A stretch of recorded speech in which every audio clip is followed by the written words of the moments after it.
Tuhan, kami sungguh mengasihi Tuhan. Kami berterima kasih kalau pada siang hari ini kami boleh mendengarkan apa yang menjadi isi hati dan pesan Tuhan bagi kami semua. Sehingga pada saat kami mengalami keputusasaan dalam kehidupan, pada saat kami harus menghadapi saat-saat yang sulit di dalam kehidupan, kami tidak pernah menyerah karena kami tahu Tuhan ada bersama dengan kami. Karena daripada itu Tuhan, kuasai tempat ini dengan hadirat-Mu, penuhi hati kami dengan kasih Tuhan, sehingga kami boleh mendengar apa yang menjadi kehendak Tuhan dalam hidup kami. Karena itu bajak setiap tanah-tanah hati yang keras Engkau gemburkan dengan kuasa Roh Kudus-Mu, sehingga setiap kebenaran firman Tuhan boleh berakar, bertumbuh dan berbuah melalui kehidupan kami. Kami siap diberkati pada pagi hari ini. Yang siap diberkati bersama katakan amin. Kita berikan tepuk tangan yang meriah buat Tuhan Yesus. Silakan duduk. Shalom. Ada sukacita pada pagi hari ini? Bilang sama kanan kiri saudara, bilang Tuhan sayang sama kamu. Alright. Ya, saya sungguh bersyukur, ya berterima kasih setiap kali saya boleh datang ke tempat ini. Ya, saya sangat mengasihi gembala saudara, Pastor Yusuf, Ibu, dan seperti orang tua buat kami, dan juga keluarga besar Gereja Marsaron. Dan tahun ini kali yang kedua. Waktu sebelumnya saya pernah datang, tapi cuman hanya ada beberapa urusan yang lain, tapi saya pergi makan sama Pastor Yusuf, Ibu, tapi pada saat itu tidak melayani. Dan inilah kali yang pertama di tahun 2011 kami dan istri bisa melayani tempat ini. Dan udah lama saya nggak melayani di ibadah wanita. Biasanya kalau di ibadah wanita, istri saya yang melayani ibadah wanita, saya biasa ibadah summit malamnya, itu bersama dengan Pastor Caleb dan kawan-kawan. Tapi karena kali ini ada baru pertama kali diadakan kalau nggak salah acara malam hari ini, ya jadi mereka meminta kalau bisa ya istri saya untuk isi malam dan saya untuk bisa mengisi pagi harinya di ibadah wanita. Dan saya senang sekali kalau bisa dipercayakan untuk ibadah wanita, karena nggak terlalu banyak saingan, ya satu-satunya laki, biasanya paling beberapa. Tapi saya bersyukur untuk kasih karunia anugerah Tuhan. Kami bisa melayani, kami bisa dipercayakan tempat ini. Semua bukan karena kami lebih daripada yang lain, saya selalu katakan, tapi karena kami merasakan ada satu ikatan kekeluargaan yang luar biasa antara saya dengan Pastor Yusuf, keluarga, dan juga jemaat saudara semua di tempat ini. Dan saya merasa kita berdua sangat dikasih, sangat dicintai, walaupun mungkin gak 100% mengasihi dan mencintai, tapi kami menerima dengan iman, kami dikasih dan kami dicintai. Dan kiranya kehadiran kami dalam waktu yang singkat ini bisa membawa berkat bagi jemaat Tuhan di Gereja Marsaron tempat ini. Kita berikan tepuk tangan yang meriah buat Tuhan Yesus. Haleluya. Dan istri saya mau menyampaikan beberapa kata-kata mungkin untuk to welcome you guys.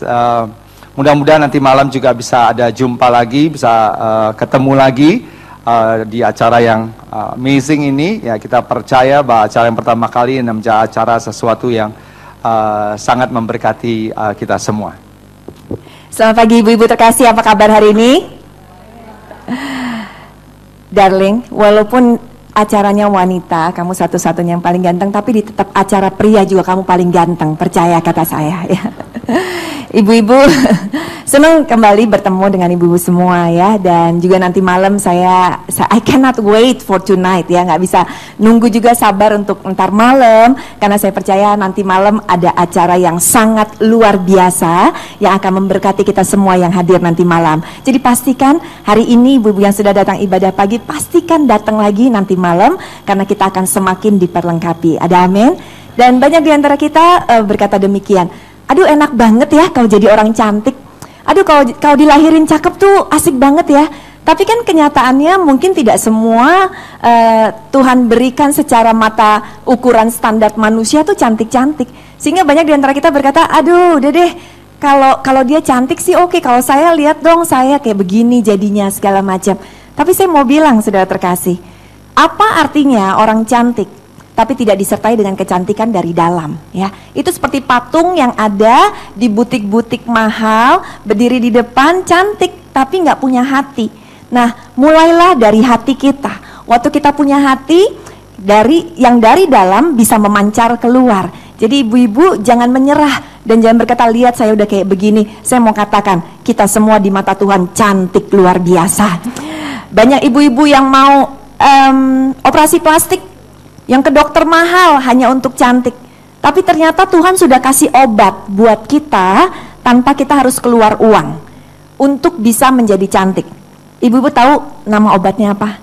Nama obatnya tersenyum. Ada amin? Coba semua tersenyum satu dengan yang lainnya. Cantik kan kalau tersenyum ya, 10 kali lipat lebih cantik daripada tidak tersenyum. Jadi obatnya senyum. Waktu ada masalah, jangan menyerah, tetap tersenyum. Badai boleh terjadi, tapi waktu kita tersenyum, kita percaya kita bisa melalui semuanya itu karena bersama Yesus pasti bisa. Ada amin? Yang percaya beri kemuliaan dan dahsyat buat Tuhan. Alright. Tersenyum bukan karena kita udah sakit jiwa ya, tapi tersenyum karena kita percaya bahwa Tuhan selalu ada bersama dengan kita. Colek ke makanan kiri saudara, saya tersenyum bukan karena saya sakit jiwa, bilang. Saya tersenyum karena Tuhan ada bersama dengan saya. Alright, kita nggak ada banyak waktu lagi. Kita akan segera membahas kebenaran firman Tuhan pada saat hari ini. Saya punya tema yaitu Never give up and encourage yourself. Jangan pernah menyerah, tapi selalu kuatkan dan teguhkan hatimu. Kenapa saudara? Karena saya melihat peperangan yang paling luar biasa dalam kehidupan kita adalah peperangan mengatasi keputusasaan. Mungkin saudara berkata, kenapa seperti itu Pastor? Jujur, karena tidak semua impian kita terjadi sesuai dengan agenda kita. Tidak semua apa yang kita doakan terwujudkan. Yang ada malah kita mengalami keputusasaan. Yang ada kita mengalami kegagalan. Yang ada kita harus berjalan dalam lembah kekelaman. Dan saya selalu berkata, it's good to have a family and friends to encourage us. Baik kalau kita punya keluarga, teman-teman yang bisa memberikan kekuatan bagi kita. It's good to have a coach, pastor, leaders, good friends. Baik kalau sudah punya senior pastor, cell leaders, ketua sel, teman-teman yang bisa menguatkan saudara senantiasa selalu.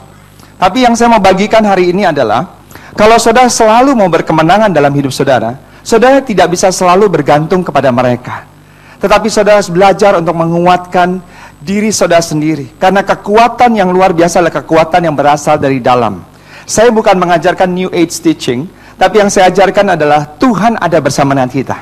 Dan Tuhan hanya sejauh doa. So when time gets tough, waktu keadaan semakin sulit, things aren't going your way, semua pintu sudah tertutup. Waktu saudara sudah tidak lagi mau mengejar impian yang besar, dan kemudian pikiran saudara berkata, ya udahlah, ini memang takdir kehidupan saya seperti ini. Saya akan selamanya gagal dan saya tidak akan pernah berhasil. Tapi saya ingin katakan kepada saudara, harusnya deep down in your spirit, dalam roh saudara yang terdalam, harus ada satu kata-kata yang berkata demikian. I refuse to settle where I am. Saya menolak keberadaan saya saat ini. Karena saya tahu, Tuhan tidak pernah merancangkan kecelakaan buat hidup saya. Tapi saya tahu rancangan Tuhan buat saya adalah hari depan yang penuh dengan pengharapan. Saya akan terus mengejar impian yang besar. Saya akan terus berdoa. Karena saya percaya waktu saya mengetuk pintu, pintu akan dibukakan. Waktu saya meminta, Tuhan akan memberikan apa yang saya butuhkan. Dan waktu saya mencari, saya percaya saya pasti akan menemukan kebahagiaan. Saya menemukan sukacita. Saya menemukan kesembuhan. Saya menemukan kebahagiaan. Kita berikan dulu tepuk tangan yang meriah buat Tuhan Yesus. Haleluya. Dan pada siang hari ini saya mau mengajarkan sedikit mengenai kehidupan Daud di dalam satu sisi. Coba kita lihat sebentar sama-sama, buka Alkitab saudara, kita lihat di dalam 1 Samuel 30 ayat yang pertama, kedua, ketiga sampai ayat yang ke-6a. 1 Samuel 30 ayat yang pertama. 1 Samuel 30 ayat pertama. Saya ceritakan sama saudara begini. Satu waktu di dalam ayat yang pertama di situ dikatakan, ketika Daud serta orang-orangnya sampai ke Siklak, pada hari yang ketiga, orang Amalek telah menyerbu Siklak, dan Siklak telah dikalahkan oleh orang-orang Amalek, dan Siklak dibakar habis. Katakan dibakar habis. Itu ayat pertama. Dan kemudian masuk ke ayat kedua. Selain Siklak dibakar habis, perempuan-perempuan dan semua orang yang di sana, baik orang tua, baik pun orang-orang muda, mereka tidak dibunuh, tapi semuanya ditawan. Mereka orang-orang Amalek menggiring, yaitu orang-orang Siklak seluruhnya. Kemudian mereka meneruskan perjalanannya. Kemudian di ayat ketiga, ketika Daud dan orang-orangnya sampai ke kota itu, tampaklah kota itu sudah terbakar habis. Apa sudah? Terbakar habis. Dan istri mereka serta anak-anak mereka yang laki-laki perempuan, semuanya telah ditawan. Nah, khotbah ini apa hubungannya dengan tema yang saya berikan? Never give up and encourage yourself. Saat itu Daud sedang berada dalam titik terendah dalam hidupnya. Kenapa? Kota tempat dia tinggal terbakar habis, dibakar oleh orang-orang Amalek. Itu yang pertama. Yang kedua, saudara kasih, semua harta kekayaan mereka dijarah habis. Yang ketiga, istri Daud, anak-anaknya, dan semua orang-orang tua, perempuan, dan anak-anak, semuanya ditawan sama orang-orang Amalek. Artinya Daud tidak ada lagi orang yang ada bisa memberikan kekuatan bagi Daud. Daud tidak ada lagi orang-orang di sekelilingnya yang tadinya bisa memberikan motivasi, memberikan semangat sama Daud. Yang ada dia menghadapi kekecewaan dalam kehidupannya. Tapi saudara lihat lagi di ayat ke-6a. Keadaan semakin parah. Pada saat waktu itu, waktu rakyat kecewa dengan kepemimpinan Daud, dalam 1 Samuel 30 ayat 6a, waktu rakyat kecewa dengan kepemimpinan Daud, rakyat bersama-sama sepakat untuk melempari Daud dengan batu. Jadi saudara bayangkan, rakyat sekarang berbalik menyerang Daud. Bukan hanya Daud kehilangan keluarganya, kehilangan kotanya, dan saat ini rakyat mau melempari Daud dengan batu. Saya bisa mengambil kesimpulan seperti ini. It is impossible situation. Ini situasi yang sangat sulit, situasi yang seakan-akan sudah tidak lagi ada masa depan yang cerah. Dan mungkin hari ini saudara ada dalam situasi seperti itu. Mungkin saudara berkata, Pastor Ed, ini yang saya alami dalam kehidupan rumah tangga saya, dalam kehidupan karir saya, dalam kehidupan anak-anak saya, dalam kehidupan keuangan saya. Saya sedang ada dalam situasi yang sangat sulit. Tapi Daud mengerti prinsip yang saya ajarkan kepada saudara hari ini.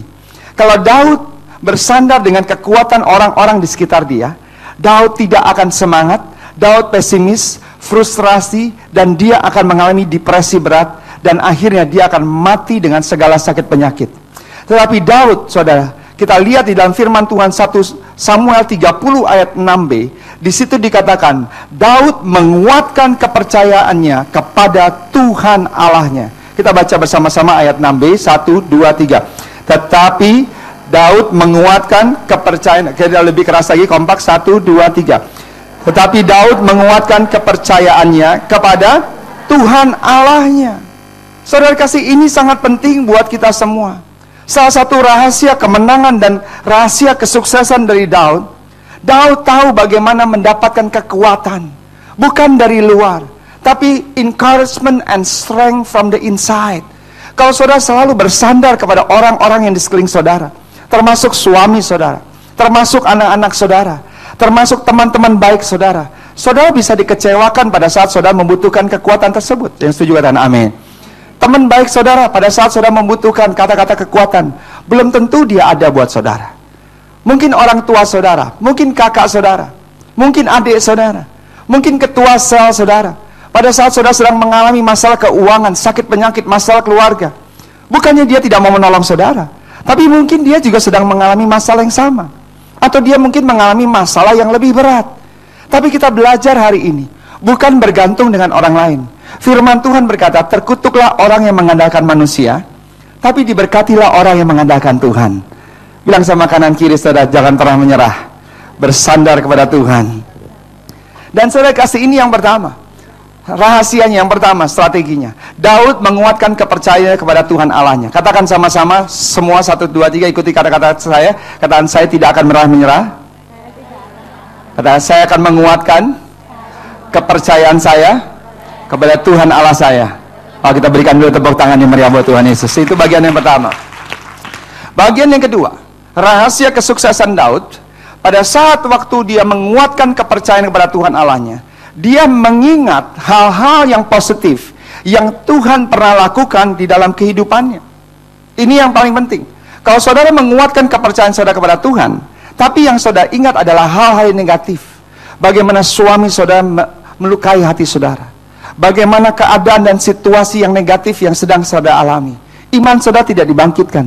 Tapi yang kedua, Daud mulai mengingat bagaimana dia dipilih Tuhan dibandingkan saudara-saudaranya yang lain.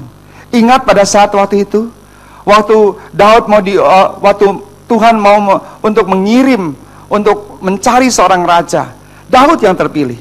Yang kedua, Daud mengingat pada saat waktu dia harus mengalahkan singa dan beruang dengan tangan kosong.